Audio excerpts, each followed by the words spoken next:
మంగళగిరి మండలంలో సామాజిక శంఖారావం అధ్యయన యాత్రలో ప్రజలు ఎదుర్కొంటున్న పలు సమస్యలు వెలుగులోకి వచ్చాయని ఆంధ్రప్రదేశ్ వ్యవసాయ కార్మిక సంఘం జిల్లా కార్యదర్శి ఈమని అప్పారావు అన్నారు.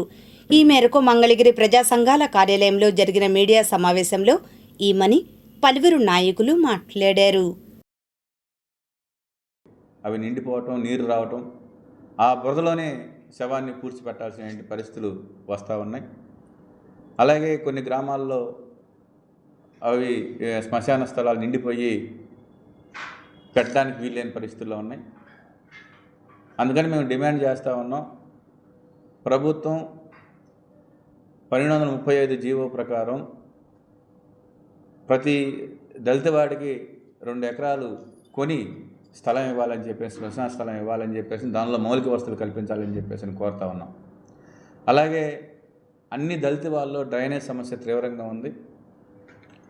గ్రామంలోనూ సైడ్ కాలువల్లో ప్రతిరోజు వచ్చి తీస్తారు. దళితవాడికి సంబంధించి అక్కడికి రాని పరిస్థితి, 2 నెలలకి 3 నెలలకి ఒకసారి వచ్చి కాలువలు తీస్తున్న పరిస్థితి ఉంది.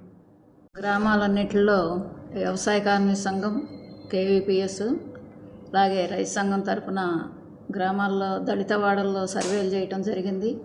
ఇవాళ ఇప్పటి వరకు చెప్పారు, అనేక సమస్యలు, ఇళ్ల స్థలాల సమస్యలు, డ్రైనేజీ సమస్యలు, మంచినీటి సమస్యలు ఉన్నాయి.